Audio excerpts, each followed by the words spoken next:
यज्ञ में आहुतियां डालने के लिए इंतजार करते रहती। यह पूर्णिमा माई का यज्ञ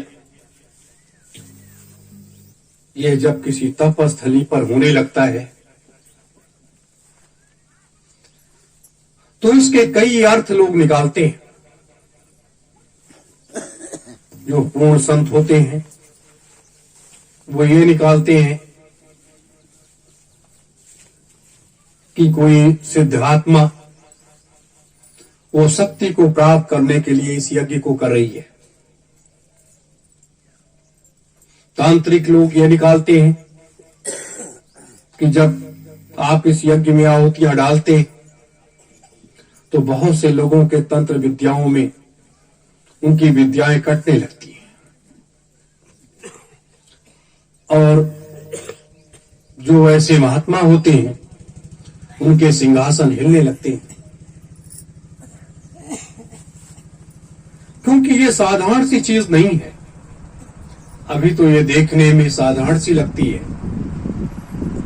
लेकिन कुछ समय के बाद एक ऐसा प्रकाश फैलेगा कि वो दूधिया प्रकाश पूरे संसार को प्रकाशमय कर देगा, पूरे संसार को प्रकाशमय कर देगा और मृत लोक की जीवात्माएं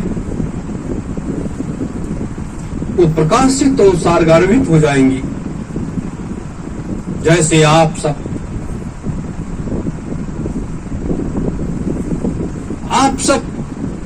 अपने को क्या सोचते हैं?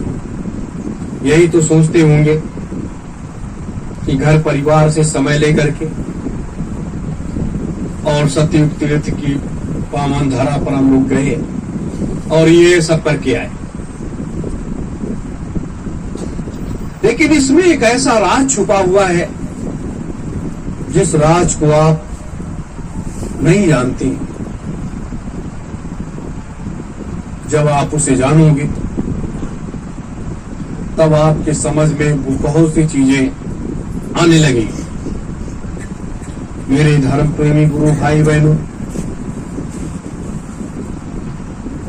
जीवन के उस मूल तत्व को समझ लेना ही सबसे बड़ा अध्यात्म है।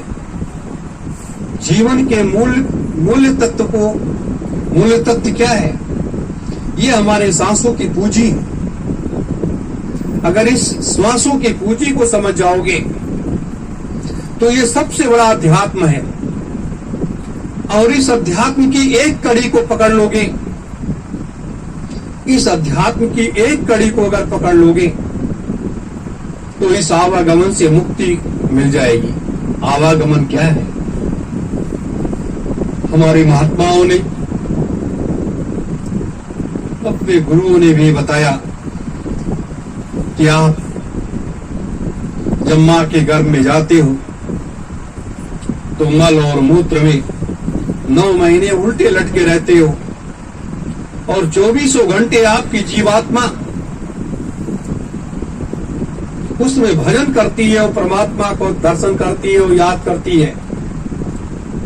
और आप उसके अंदर जब बंद होते हैं तो आप ये कहते हैं कि हे परमात्मा, मुझे यहां से बाहर निकाल दो और जो कुछ कहोगे वो मैं करने के लिए तैयार हूं, लेकिन इस अंधकार रूपी प्रकाश से मुझे बाहर निकाल दो। कि वहां अंधकार भी है और प्रकाश भी है।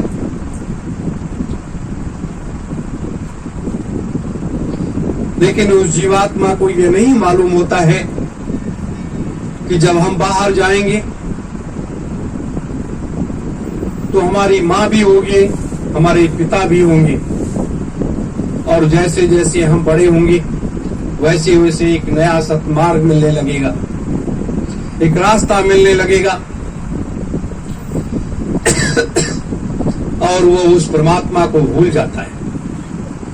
और जब वो उस परमात्मा को भूल जाता है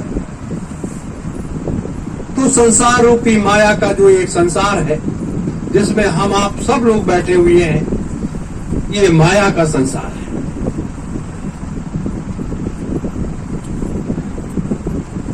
आश्रम भी एक माया का संसार होता है, गृहस्थ आश्रम भी एक माया का संसार होता है।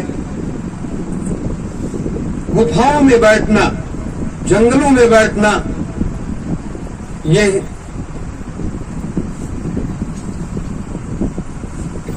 वो एक ज्ञान का आश्रम होता है, वो एक ज्ञान की धारा होती है। लेकिन ये माया रूपी संसार का ये धारा है। अब माया रूपी संसार इसलिए उसका महत्व है, महान है, कि गृहस्थ आश्रम से बड़ा कोई आश्रम नहीं है। क्योंकि गृहस्थ आश्रम इसलिए सबसे बड़ा आश्रम है क्योंकि यहां से जीवों की उत्पत्ति का एक मार्ग मिलता है और पृथ्वी पर उस अनामी धाम से उस जीवात्मा को आने का मार्ग मिलता है। वहां से उस जीवात्मा को वहां से आने का यहाँ एक रास्ता मिल जाता है, मृतलोक में आने का कुछ दिन के लिए रास्ता मिल जाता है और वो जीवात्मा कुछ दिन यहाँ रहने के बाद तब अपने घर जाती है। तो ये एक बड़ा रहस्य है, ये एक बहुत बड़ा एक ऐसा रहस्य है। अंड पिंड ब्रह्मांड के उस खोज को भी खोजते चले जाएंगे तो भी आपको आगे का अंत का रास्ता नहीं मिलेगा। आप जानते हो कि यह संसार कैसे फैलता है। ये पेड़ पौधे, ये पशु पक्षी, ये जीव जंतु, ये कीट पतंगे, ये नदी नाले, ये सब ये क्या है? ये इस संसार का, उस परमात्मा का ये एक छोटा सा रूप है। ये बड़ा नहीं है, ये छोटा सा एक रूप है। सबसे बड़ा उसका रूप है ज्ञान की वो धारा, अध्यात्म का वो तरल समान, वो एक सबसे बड़ा रूप है। ज्ञान की धारा में गोते लगाना और अध्यात्म के तरल तल पर चलना, ये एक बहुत बड़ी चीज है जिस पर आज भले लोग कहते हैं कि मैं चलता हूं, लेकिन मुझे ऐसा कुछ नहीं दिखाई देता कि लोग चलते हैं। मेरे धर्म प्रेमी गुरु भाई बहनों, पूर्णिमा की इस पावन तिथि पर इस यज्ञ में आहुति डालने का मार्ग इसलिए तय किया गया, इसलिए तय किया गया कि आप इस मृतलोक में हो रहे पाप को रोकने के लिए और एक ऐसी शक्ति जो इस मृतलोक की एक धुरी है, उस मां का आशीर्वाद प्राप्त कर लेना और उसका आशीर्वाद प्राप्त कर लेने के बाद अपने विजय के उस मार्ग की तरफ आगे बढ़ चलना, यही एक सबसे बड़ा मार्ग है। यही एक सबसे बड़ा मार्ग है और इस मार्ग की परिकल्पना किसी ने नहीं किया है। यह परिकल्पना सिर्फ अपने लोगों ने किया है, अपने गुरु ने किया है। उनका आदेश मिलते ही इस काम की तरफ हम आप आगे बढ़ गए। क्यों? इसको साकार करना इसलिए आवश्यक था कि बिना इस शक्ति के, इस मृतलोक की व्यवस्था को, बिना इस शक्ति के आशीर्वाद से इस मृतलोक की व्यवस्था को कोई भी व्यक्ति, कोई भी महात्मा, कोई भी संत, परमात्मा ही क्यों ना हो, वो भी उसको बदल नहीं सकता, कतई नहीं बदल सकता। क्योंकि एक धुरी है और उस धुरी में सब कुछ जकड़ा हुआ है। क्योंकि आप, मां एक ऐसा शब्द है कि मां से ही सबकी उत्पत्ति है और मां का सच्चा आशीर्वाद ही सबसे बड़ी शक्ति है।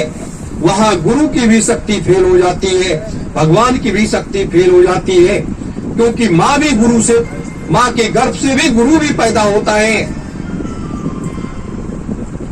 इसीलिए मां से बड़ा किसी का कोई स्थान नहीं होता। मेरे धर्म प्रेमी गुरु भाई बहनों, इसलिए जब कहा गया कि जब जब होए धर्म की हानि, बाढ़े असुर महाअभिमानी, तब तब प्रभु धर्म मनुष्य शरीरा। क्यों, क्या जरूरत है उसको आने की? कृष्ण ने अपने जन्म से लेकर के और आखिरी सांस तक, जब तक उनको इस मृतलोक में रहना था, कितना बड़ा संघर्ष किया और क्या क्या किया, ये आप सबको मालूम है। आप सबों ने बहुत कुछ जाना है। क्यों किया, किसके लिए किया? कोई उसमें उनका निजी स्वार्थ था? उनका तो कोई निजी स्वार्थ नहीं था, लेकिन एक स्वार्थ था कि असुरों का सफाया कर देना ही ये मेरा कर्तव्य है। असुरों का सफाया कर देना ये मेरा कर्तव्य है। तो उन्होंने वो कार्य ऐसा किया कि आज भी लोग याद करते हैं। उन्होंने दो रूप दिखाया। एक तो प्रेम का रूप दिखाया कि प्रेम के रूप अनेक होते हैं। प्रेम के रूप जो होते हैं वो अनेक होते हैं, लेकिन उन्होंने प्रेम का जो रूप दिखाया वो एक अद्वितीय आदि रहस्य का एक मार्ग है, जिसको आज तक लोग नहीं समझ पा रहे हैं। और दूसरा रूप उस परमात्मा का दिखाया उन्होंने, और ये साबित किया कि मैं इस मृतलोक में आकर के, मैं इस मृतलोक में जो कचरा फैल गया है, इस कचरे का सफाया करने के लिए आया हूं। और युद्ध के मैदान में खड़े होकर के, युद्ध के मैदान में खड़े होकर के उन्होंने क्या दिया? गीता का उपदेश दिया। गीता हमारे धर्म ग्रंथ माना जाता है। हम आप उसकी पूजा करते, एक एक शब्द उसका अनुसरण करते। ये मैं इसलिए आपको बता रहा हूं कि आगे चल करके एक नई गीता, आगे चल करके एक नई गीता बनेगी, क्योंकि वक्त इसी का है। आप देख रहे हो पूरे संसार में क्या हो रहा है। अपने भारतवर्ष में क्या हो रहा है? न्याय की देवी, न्याय की देवी, उसको सभी कोर्टों में स्थापित किया गया। उसकी आंख पर एक काली पट्टी बांध दी गई, आंख और कान उसके सब बंद कर दिए गए कि तुम ना देख सकती हो और तुम ना सुन सकती हो। और उस पर न्याय करने वाला एक देवता बैठा दिया गया। अब न्याय करने वाला देवता, अब वो जिस देवी के सहारे बैठा है, जब वह न देख सकती है न सुन सकती है, तो न्याय का देवता क्या कर सकता है? यह है भारत का वो सच्चा लोकतंत्र। ये भारत का सच्चा लोकतंत्र है, जिसको आज इस कलिकाल की इस अंतिम बेला में देखने को मिल रहा है। कभी आप लोगों ने बड़े बड़े कांड सुने होंगे,